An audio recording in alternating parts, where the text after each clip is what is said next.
What's going on, people? Ryan Williams AAC here with your match reaction. Crystal Palace 1, Arsenal 3. Guys, if you're new to the channel, please make sure you like, share and subscribe. Let me know your thoughts in the comment section below. Who is your man of the match and who is your worst of the match? So let's talk about this game. Arsenal getting the 3 points at Selhurst Park. It was Roy Hodgson's farewell at Selhurst Park today, and we come to crash the party. And let's face it, the performance was hot and cold. All right, which pretty much has been our whole season. Don't get me wrong, the goals that we scored, which we will get into, were good. They were good goals. Don't get twisted, especially our first one. And no, all of them were good. All of them were good. They were all good goals, let's be honest. But the performance, it's another situation. So let's talk about it. We're not going to start with the starting lineup because I'm sure you guys already know the starting lineup, so we're not going to do that. But my issue with the starting lineup, I will say, is again, listen, I mean, I know it's a little bit picky, but Pepe should be on the left and Saka on the right, but that's just my personal opinion. It is what it is. But you know, we started off the game all right. I thought, okay, we're looking like we're going for it, which is annoying because where was this against Villarreal? But look, that was weeks ago now. We're going to have to let that go. But, you know, they do that, and for a minute, we were looking all right, you know? Few clashes here and there within the game. Palace was slowly growing back into the game and started to counter-attack us. Few scares. Benteke had a chance, well, half a chance. You know, nothing really happened for him. There was a foul in the first few minutes with Schlopp and Callum Chambers. What do you think, guys? Should that been a yellow or shouldn't that been a red? The challenge looked a bit mad, if I'm honest. Studs there on the back of Callum Chambers' ankles, but, you know, Callum Chambers was able to carry on. After that, there was an issue with Benteke and Saka, of course. Benteke kind of like trying to win the ball and obviously just thrust Saka, just, you know, barges him really in his chest, you know. And then obviously Elneny lost his head, which is a bit weird because Mohamed Elneny, he's the last person you'd think lose their head, you know. But it was what it was. So yeah, Benteke gets booked. But let's talk about the goal. The goal, which was a very good goal. The teamwork between Saka and Tierney was fantastic. Before that, Pepe wasn't really looking too great. I'm not going to lie, he was kind of getting on my nerves a little bit. If anything, Smith Rowe, for me, was doing the business. Him and Pepe were kind of interchanging between left and the middle. But I just thought I'd get that out there quickly before we touch into the goal. But yeah, like I was saying, Tierney-Saka combination, the back heel from Saka was absolutely fantastic. For Tierney to box it in, Pepe comes in on his right foot and actually volleys it into the goal. I mean, the volley wasn't perfect, but he just about got enough power to beat the goalkeeper. It's 1-0 to Arsenal, and I felt, okay, that's good, you know, and because Palace will really get back into the game, and our passing was just sloppy, and it continued for the rest of the half, you know, and we managed to get out there alive. Second half comes in, Palace didn't really take them that long to get back into the game, was really pressuring us. And they did manage to get a free kick, crossed in by Townsend. Benteke, who has been a danger man, you know, he did have a header in the first half, which didn't really do much problems for us, but it did this time. And I'm looking at the marking and I think to myself, why was no one really marking Benteke like that? I mean, Gabriel could have done better for that. Elneny just got easily barged off from Benteke. And these guys were dropping like flies once the ball got put in. And then Benteke just buries it. I mean, Leno couldn't really do much with that header, but blimey, just poor defending again. Yeah, I mean, there was nothing wrong. There's nothing more I could say about that. It was just poor defending. Zaha trying it again, flying around the pitch, trying to get a penalty and that. He did try to do one in the first half as well, but I think the referee is Anthony Taylor. He knows Zaha's game now. The amount of times Zaha has been told to get up, like, it's ridiculous. It's absolutely ridiculous. You could tell how he really wanted to win this game for Roy Hodgson. Of course, Crystal Palace. This is Roy Hodgson's last game. You know what I mean? You want to win it, but I mean, for doing stuff like that, look, you're gonna get caught eventually. It's only a matter of time, and the referee just wasn't buying it today. Which was good. Because sometimes Zaha gets away with it, but ultimately, changes happen. We saw Xhaka, Martinelli come on. We saw Saka come off. We saw Partey come off. We saw Odegaard come on as well. I mean, there were some changes that needed to be made because I felt some of the players just wasn't really performing very well, to be honest with you.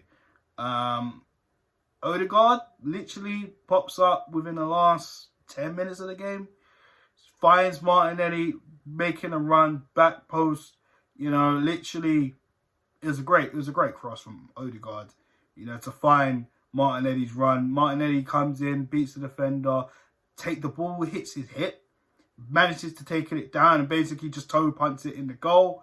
Selhurst Park was absolutely silent after that. And I was just thinking, did we really just nick the game? Wow. I'm shocked.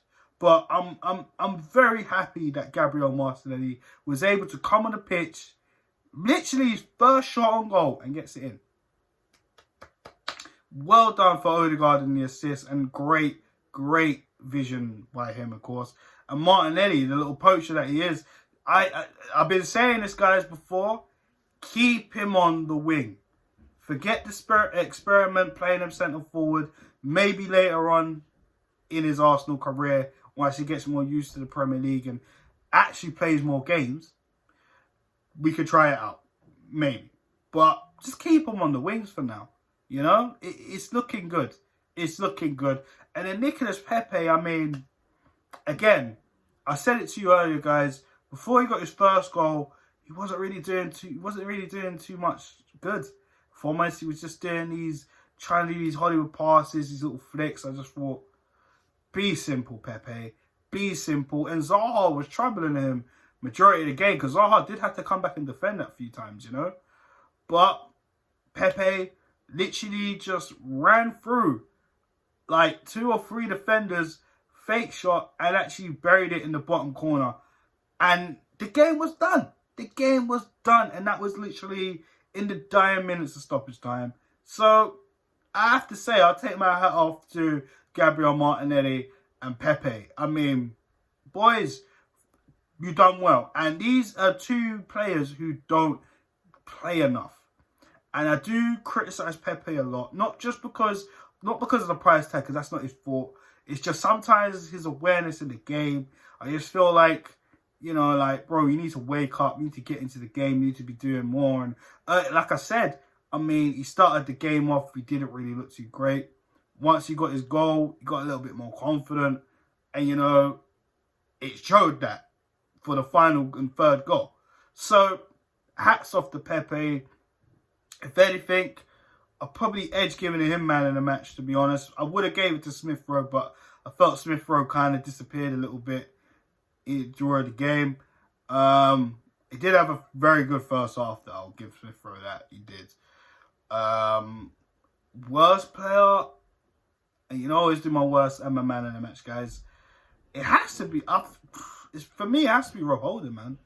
And the reason why I give it to Rob Holding because he's just too inconsistent. There's times where he just invites unnecessary pressure. Just clear the ball sometimes. Man's trying to play it out from the back. Particularly in the first half, I'm thinking, just stop. Like, he'd made one massive clearance in the first half of his head. But after that, I mean, he's playing it out from the back. Palace did had a chance from that. And, I think to myself, what are you doing?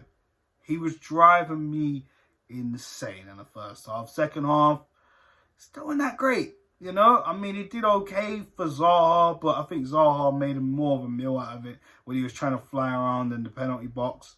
But yeah, for me, Rob Holding, look, for me, we need another centre-back because I feel like with Gabriel, he cannot play with Rob Holding. How many times have I said this season? That is not the right combination. And if David Luiz is leaving, which has already been confirmed, we need to be looking at another experienced centre-back. Because it's all good Saliba coming back. But guess what? He's a young kid as well. And if we're going to dash Saliba and Gabriel in, and everybody's going to think, okay, our defence is going to be perfect, then it might be a problem. Now, don't get me wrong. We know Saliba has had rave reviews over in France, but he's coming into the Premier League. His former partner in St Etienne, Wesley Fofana, has done fantastic this season for Leicester. Just won the FA Cup. You know, the performance the other night against Chelsea wasn't really too great. But other than that, he's had a fantastic season. But the difference with Wesley Fofana is he actually has experience in the defence. And he has a better coach with him too. So, I mean, we really need to start thinking about having another centre-back at the club next season. And I know, you know, we just got rid of Socrates, Mustafi, Luiz is just gone. You know what I mean? And maybe Mavropanos will leave in the summer, either on loan or sold permanently. We don't know. But, you know, if you're keeping Rob Holding here for a new contract, I'm sorry, you have to get a better centre-back for Saliba and Gabriel. Because Mari, he's okay, but he's not the one. And we know that. But yeah, guys, I mean, like I said, with results go our way, currently playing, I don't think Liverpool got anything to do with us, to be honest. West Ham, at the recording of this video, are drawing with West Brom. So if results do to change, then it is what it is. But yeah, we're all in a small window of getting back into the Europa League. You know, when you look at the points tally and you look at people's teams they got to play in the next game. I mean, Everton got to play Manchester City. You could, I mean, Man City lost against Brighton the other day. That was a shocker. But, you know, I mean, I can't really see Everton beating Manchester City. You know, Tottenham, they got to play Leicester and they just lost 2-1 against Aston Villa. And, you know, West Ham, like I just said, currently drawing 1-1 with West Brom. If West Brom pulls something out the hat today, which will surprise me, then, I mean, we're in a small shot. We just got to beat Brighton. That's it. Last game of the season. But, guys, don't forget the protest, 2 p.m. outside the Emirates, just before the Brighton game, guys. Yeah, there's nothing more I need to say. Arsenal take the 3 points, 9th in the table, small window. Last chance for European football. I do not want that conference league. If there's one thing I would take, Europa or no Europe. It's as simple as that. I'm not having no 7th place finish for make-up European competition. You can keep it. You can keep it. But yeah, guys, I'm out of here. 3 points to the Arsenal. Pepe, man of the match, worst of the match, Rob Holding. Please like, share, and subscribe to the channel, guys. Let me know your thoughts in the comment section as well. And I'll be back with the preview for Arsenal taking on Brighton, the last game of the season. And that one could be all important to see if, depending on the results tonight with West Ham, we can get back into the Europa League next season. Peace out, guys.